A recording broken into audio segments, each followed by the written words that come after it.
ವಿದೋಷಸುಖಮಹಾಜ್ಞಾನೈಕತಾನಪ್ರಭಾ ಸರ್ವಪ್ರಾಭವಶಕ್ತಿಭೋಗಬಲಸತ್ಸಾರಾತ್ಮ ದಿವ್ಯಾಕೃತಿ ಧ್ವಾಂತಾಧ್ವಂತವಿಮೋಕ್ಷದಂ ಹರಿಭಜಂ ನಿತ್ಯಂ ಸದೋಪಾಸ್ಮಹೇ. ಅದಾಗಿತ್ತು. ಎಲ್ಲಿ ಬಂತು? ವಾಯೋ ಮುಖ್ಯ ಧ್ಯೇಯ, ಅದೆಲ್ಲ ಮುಗೀತು. ಈಗ ಉದ್ಗೀತದಲ್ಲಿ ಏನಿದೆ ಅಂತ ಅರ್ಥ ಹೇಳಿದರು. ಅದಾದ ಮೇಲೆ ದ್ವಿತೀಯ ಖಂಡ ಅಥ ಅತಿದೈವತಂ, ಅದು ಆಯ್ತಾಗಲೇ. ಪಂಚಪ್ರಧಾನೋ ವಾಯುರೇವಚ, ಅದು ಮುಗಿದ ಮೇಲೆ ಮುಂದೆ ಭಾಷ್ಯ. ಓಮಿತಿ ಏತದಕ್ಷರಂ ಉದ್ಗೀತಂ ಉಪಾಸೀತ. ಆದ್ದರಿಂದ ಪರಮಾತ್ಮನನ್ನು ಓಂ ಇತಿ ತದಕ್ಷರಂ ಉದ್ಗೀತಂ ಉಪಾಸೀತ. ಓಂಕಾರದಲ್ಲಿ ಅರ್ಥ ಇದೆ. ಏನಂದು ಯಾವ ಅರ್ಥ ಇದೆ? ಉದ್ಗೀತ ಅನ್ನೋ ಅರ್ಥ ಇದೆ. ಅದಕ್ಕೆ ಉದ್ಗಾಯತಿ ತಸ್ಯ ಉಪವ್ಯಾಖ್ಯಾನ. ಆದ್ದರಿಂದ ಒಂದು ಏನೇ ಹೇಳಿದರೂ ಕೂಡ ಅದೇನಾಗಿರುತ್ತೆ? ಓಂಕಾರದ ಅರ್ಥವೇ ಆಗಿರಬೇಕು, ಬೇರೆ ಅಲ್ಲ. ದೇವಾ ವೈ ಮೃತ್ಯೋ ಬಿಭ್ಯತಃ ತ್ರಯೀಂ ವಿದ್ಯಾಂ ಪ್ರಾವಿಶನ್ ತೇ ಛಂದೋಭಿ ಆಚ್ಛಾದಯನ್ ಯದೇಭಿ ಆಚ್ಛಾದಯನ್ ತಚ್ಛಂದಾಚ್ಛಾದಯಂತಿ ಛಂದಸಾಂ ಛಂದಸ್ತ್ವಂ ತಾನ್ ತತ್ರ ಮೃತ್ಯುರ್ಯಥಾ ಮತ್ಸ್ಯಮುದಕೆ ಪರಿಪಶ್ಯತೆ ಏವಂ ಪರಿಪಶ್ಯೇದೇವಂ ಪರ್ಯಾಪಶ್ಯದೃಚಿ ಸಾಮ್ನಿ ಯಜುಷಿ ತೇನು ವಿತ್ವಾ ಊರ್ಧ್ವಾ ಮೃಚಃ ಸಾಮ್ನೋ ಯಜುಷಃ ಸ್ವರಮೇವ ಪ್ರಾವಿಶತೆ. ಇದರಲ್ಲಿ ಉದ್ಗೀತಾಂಬರ್ಥ ಹೇಗೆ ಬರುತ್ತೆ ಎಂಬುದನ್ನು ಹೇಳ್ತಾರೆ. ಅದಕ್ಕೆಲ್ಲ ಆಚಾರ್ಯ ಭಾಷ್ಯ. ಸ್ವರತೇಸ್ತು ಸ್ವರೋ ವಿಷ್ಣು. ದೇವರಿಗೆ ಸ್ವರ ಅಂತ ಕರೀತಾರೆ. ನಮ್ಮ ಪ್ರಕಾರ ಸ್ವರ ಅಂದ್ರೇನು? ಸ್ವ ದೀರ್ಘ ಉದಾತ್ತ ಹೀಗೆಲ್ಲ ಕರಿತೇವೆ. ಅದು ಸ್ವರ ಶಬ್ದಕ್ಕೆ ಮುಖ್ಯಾರ್ಥ ದೇವರು ಅಂತಾನೆ. ಹೇಗೆ ಬಂತು ಅಂದರೆ ಸ್ವರತೇಹೇ ಸ್ವರತಃ. ಸ್ವರತದ ಶಾರ್ಟ್ ಫಾರಮ್ಮೇ ಸ್ವರ ಅಷ್ಟೆ. ಸ್ವರತ ಸ್ವರ. ಸೊ ದೇವರ ಹೆಸರಾಯಿತು ಸ್ವರ ಅಂಬದಿ. ಈ ರೀತಿ ಅರ್ಥ ಮಾಡಿಕೊಂಡ್ರೆ ಪ್ರತಿಯೊಂದು ಕೂಡ ದೇವರ ಹೆಸರು ಹೇಗಾಗತ್ತೆ ಅಂತ ತೋರಿಸ್ತಾರೆ. ಒಂದು 10-20 ತೋರಿಸಿದಷ್ಟು ಏನಾಗಿಬಿಡುತ್ತೆ, ಆಮೇಲೆ ದಾರಿ ಸಿಕ್ಕಿಬಿಡುತ್ತಾಗ. ಇನ್ನೂ ಹೋಗ್ತೀವಿ ಅಂತ ಹೇಳೋದಿಲ್ಲ. ಈ ಟರ್ನಿಂಗೆಲ್ಲ ಮುಗಿದು ಸ್ಟ್ರೈಟ್ ಹೋಗಿ ಅಂತ ಸ್ಟ್ರೈಟ್ ಹೋಗಿಬಿಡ್ತಾರೆ. ಆಮೇಲೆ ಆ ಥರ ಟ್ರೈನ್ ಅಪ್ ಮಾಡ್ತಾರೆ. ಇವೆಲ್ಲ ಏನು ಅಂದರೆ ಸರ್ವಶಬ್ದ ವಾಚ್ಯತ್ವ ಹೇಗೆ ತೋರಿಸೋದು. ವಾಚ್ಯತ್ವ ಹೇಳಿಬಿಟ್ಟಾಯ್ತು, ಈಗ ಬಿಡಿಸಿ ತೋರಿಸ್ಬೇಕೀಗ ಹೇಗೆ ಅಂತೇಳಿ ಅದನ್ನು ತೋರಿಸ್ತಾರೆ. ಯಾವುದು? ಸ್ವರತೋಪಿ ಚಾಗ್ರೆ. ಆದ್ದರಿಂದ ಅಲ್ಲಿ ಕೂಡ ತೊಗೊಂಡ್ರೆ ಸ್ವರತ ಶಾರ್ಟ್ ಫಾರಮ್ ಸ್ವರ. ಇನ್ನೂ ತೊಗೊಂಡ್ರೆ ಸ್ವ, ಅದು ಸ್ವರತ ಅಂತಲೇ ಅರ್ಥ. ಇನ್ನೂ ತೊಗೊಂಡ್ರೆ ನಾಮೈಕ್ಯ ದೇಶೇ ನಾಮಗ್ರಹಣ ಅಂತ ಕರೀತಾರೆ. ಸ್ವರತೇಸ್ತು ಸ್ವರೋ ವಿಷ್ಣು ತಂತ್ರತೇರ್ ವಾಯುರುಚ್ಯತೆ. ಅದಕ್ಕೇನೆ ಸ್ವರ ಶಬ್ದಕ್ಕೆ ವಾಯುದೇವರಂತೂ ಅರ್ಥ ಇದೆ. ದೇವರಿಗೆ ಅರ್ಥ ಏನು ಮಾಡಬೇಕಾಗ? ಸ್ವಸ್ಮಿನ್ನೇವ ರಮತೆ ಇತಿ ಸ್ವರಃ. ದೇವರಿಗೆ ವಾಯುದೇವರು ಮಾಡಬೇಕಾದ್ರೆ ಸ್ವೇ ಪರಮಾತ್ಮನಲ್ಲೇ ಎಂಜಾಯ್ ಮಾಡ್ತಾರೆ. ಆದ್ದರಿಂದ ಸ್ವರ ಒಂದೇ ಹೆಸರೇ. ವಾಯುದೇವರಿಗೆ ಅಪ್ಲೈ ಮಾಡಬೇಕಾದ್ರೆ ಸ್ವಲ್ಪ ಚೇಂಜ್ ಮಾಡಬೇಕು.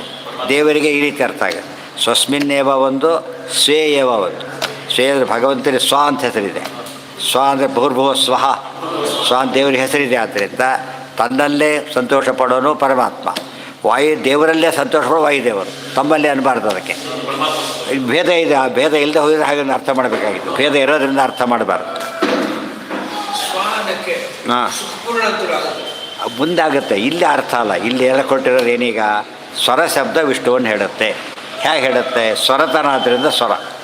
ಸ್ವರತೇಹೇ ಸ್ವರಃ ಅಂತ ಬಿಡಿಸಿದೆ. ಆಮೇಲೆ ತತ್ತದೇವಂ ಮುಂದೆ ಹೇಳ್ತಾರೆ ತಂತ್ರತೇರ್ ವಾಯುರುಚ್ಯತೆ. ಇಬ್ಬರಿಗೂ ಆಯಿತು. ಆಮೇಲೆ ಮುಂದೆ ಹೇಳ್ತಾರೆ ವಾಯುಸ್ವರೇ ಸ್ವರಂ ವಿಷ್ಣು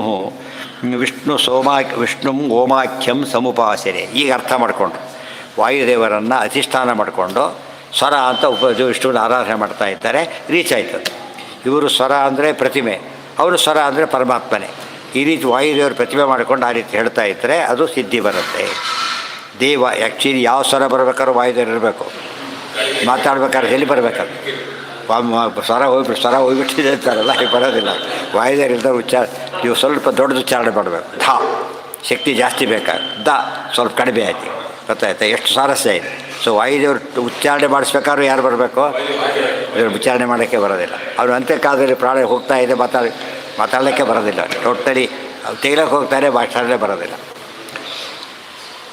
ಮುಂದೆ ಹೇಳ್ತಾರೆ ದೇವಾಸ್ತೇನ ಅಮೃತಂ ಪ್ರಾಪ್ತಾ ಮುಕ್ತ್ಯಾಖ್ಯಂ ಮೃತ್ಯುವರ್ಜಿತ.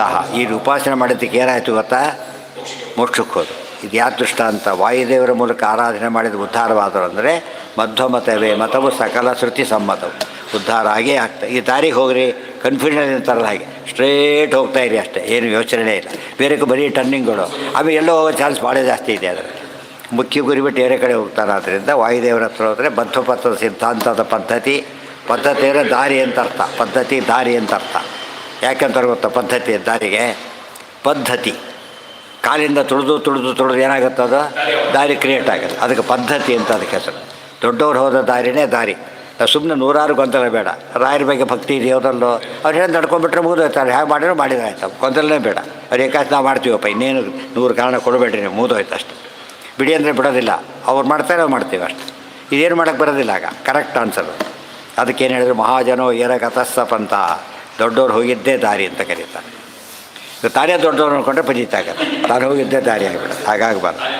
ಹಾಂ, ಮುಂದೆ ಹೇಳ್ತಾರೆ ಮಾರಣಾತ್ ಮೃತ್ಯುರಿತ್ಯುಕ್ತ, ಮೃತ್ಯುವಿಗೆ ಮಾರಣ ಕೊಲ್ಲುತ್ತಾದರೆ ಮುಕ್ತಿಯಿಂದ ಮುಕ್ತಿ.